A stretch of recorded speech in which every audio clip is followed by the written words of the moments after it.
deux enfants ont le crâne fracassé à coups de pierre. Ils n'ont subi aucune violence sexuelle, mais l'un d'entre eux a le pantalon baissé.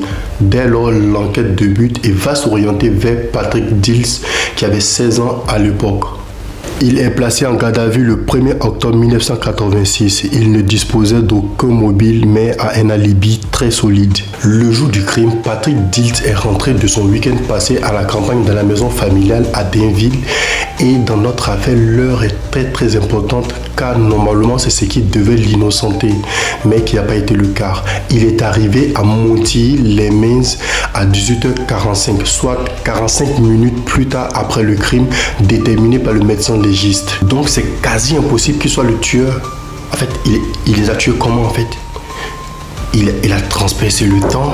Enfin bref, on est dans un top 2 des erreurs judiciaires. 7 mois plus tard, l'enquête piétine. Les enquêteurs n'ont pas d'autre suspect que Patrick Dilts. Alors il sera à nouveau interrogé. Et son témoignage va cette fois-ci chambouler toute sa vie. Il affirme avoir entendu des enfants pleurer vers 18h55. Ensuite, il s'est rendu dans une benne à ordures d'une entreprise proche pour chercher des thèmes postales. Et il est rentré chez lui à 19h. Ce témoignage est un peu bancal quand même. Admettons que Patrick Dilts soit arrivé à 18h45 à Montilly-les-Mains. 10 minutes plus tard, il entend des enfants pleurer et il s'est rendu vers la scène de crime. 5 minutes plus tard, il se retrouve chez lui. C'est pas possible, même Superman ne pourrait pas être assez rapide. Et comme je vous avais dit, l'heure est très importante dans cette affaire. D'après le médecin légiste, le décès de ces deux enfants remonte à depuis 18h. Or, Patrick Dilts à 18h n'était pas encore à Montilly-les-Mains. Mais vous allez voir la suite. Après 36 heures de garde à vue, Patrick Dilts n'en peut plus. Il craque et reconnaît le crime. Sous la pression peut-être, mais là, tout va s'enchaîner.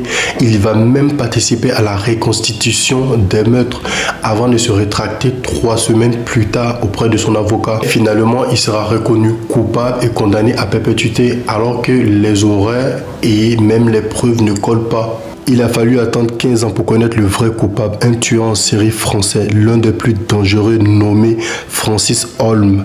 Il était dans le parage au moment des faits et cela ressemble à son mode d'emploi. Et définitivement, les deux meurtres lui ont été attribués, ce qui a permis à Patrick Dilts de retrouver sa liberté en l'an 2000. Après sa sortie, il sera indemnisé d'une somme de 1 million d'euros. Mais j'ai envie de dire que c'est trop tard, l'agent ne peut pas tout ramener, sa jeunesse a été gâchée, il ne la retrouvera plus jamais. Enfin bref, si vous avez regardé la vidéo jusqu'à la fin, n'hésitez pas à la partager, à la liker, à la commenter.